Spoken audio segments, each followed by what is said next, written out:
Le contaba en nuestro primer resumen que Integralia, la consultoría, realizó y dio a conocer su primer estudio público sobre la violencia política en esta campaña electoral e identificó una serie de estados en donde las elecciones municipales pueden ser blanco de intervención por parte del crimen organizado. Vamos a platicar con Armando Vargas, consultor especializado en seguridad pública en Integralia Consultores. Armando, bienvenido al programa. Muy buenos días.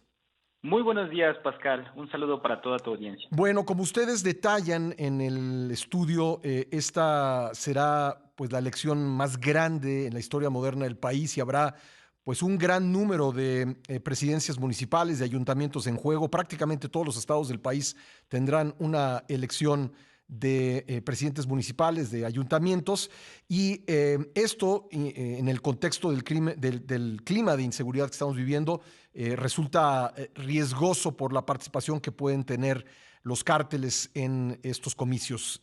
Cuéntanos tú, Armando, por favor.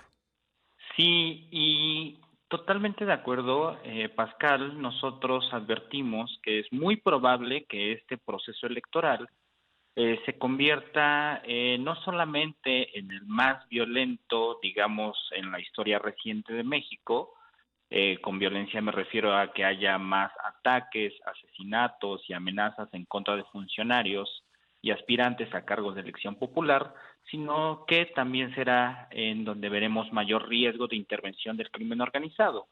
No solamente es, digamos, la gran cantidad de cargos que se van a disputar en este año, sino también la suma de otros dos factores, que es cada vez un mayor número de cárteles en conflicto armado entre ellos y también la mayor proliferación, digamos, de mercados ilícitos no tradicionales, además del narcotráfico, como por La ejemplo el extorsión. tráfico de migrantes, la extorsión y Uh el -huh, cobro de piso. uh -huh. Estos factores, digamos, crean el caldo de cultivo para que el crimen organizado busque meterse en las elecciones, cooptar gobiernos, someterlos y tratar de imponer autoridad a nivel territorial. Y esto les permite, porque así se ha difundido, así se ha probado, incluso una vez que tienen capturado al ayuntamiento, pues pueden encargarse de las obras públicas, hacerse del dinero de las participaciones, controlar al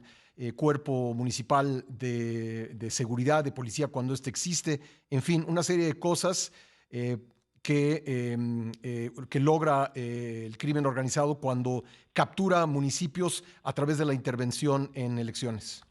Es correcto. Nosotros en el reporte planteamos que los grupos criminales someten principalmente a los gobiernos municipales para construir su autoridad a nivel territorial, porque de ese modo acceden a recursos valiosos, por ejemplo, la colaboración de las policías, Uh -huh. para tres cosas en particular: operar con plena impunidad, sin ninguna clase de castigo; diversificar sus actividades, ya no solamente es el narcomenudeo, sino también el cobro de piso; y neutralizar a sus rivales.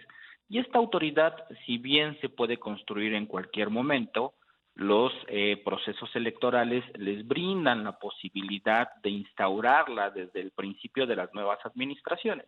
Y nosotros planteamos, Pascal, 5 mecanismos a través de los cuales el crimen interviene en las elecciones: la violencia política, las amenazas y atentados en contra de funcionarios y candidatos, el financiamiento a campañas, la imposición a candidatos, la movilización o inhibición del voto y también la intervención en casillas.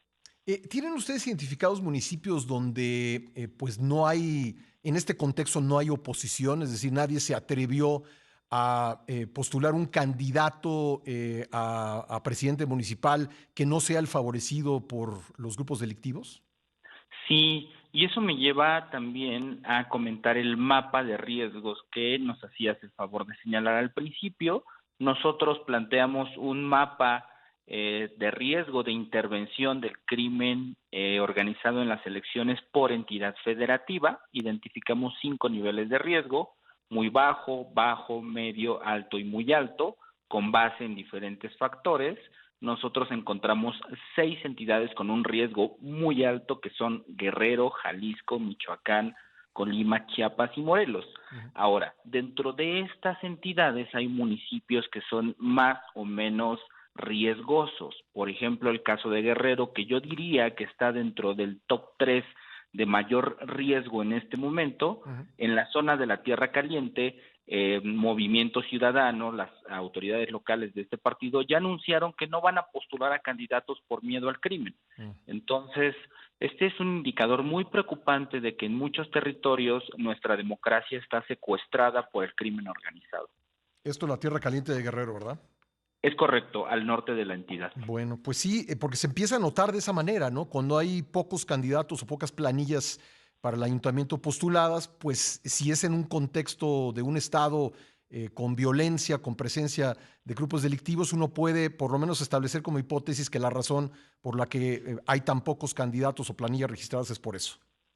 Sí, y yo creo que después del proceso electoral habrá que ponerle mucha atención a estos distritos, a estas casillas, en Sí. donde haya un candidato que haya ganado con el 100% o casi el 100% de las preferencias. Creo que esos son indicadores muy sospechosos Sí. de, por ejemplo, la movilización del voto a favor de un candidato por parte del crimen. Bueno, pues todo un reto para nuestra democracia esto, Armando.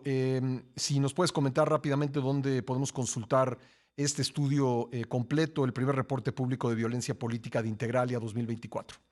Claro, con mucho gusto, Pascal. Lo pueden consultar en nuestras redes sociales como X, en @integralia_mx y también en nuestra página de internet www.integralia.com.mx.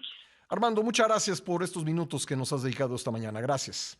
Con mucho gusto, Pascal. Excelente día. Igualmente, Armando Vargas, consultor especializado en seguridad pública de Integralia Consultores.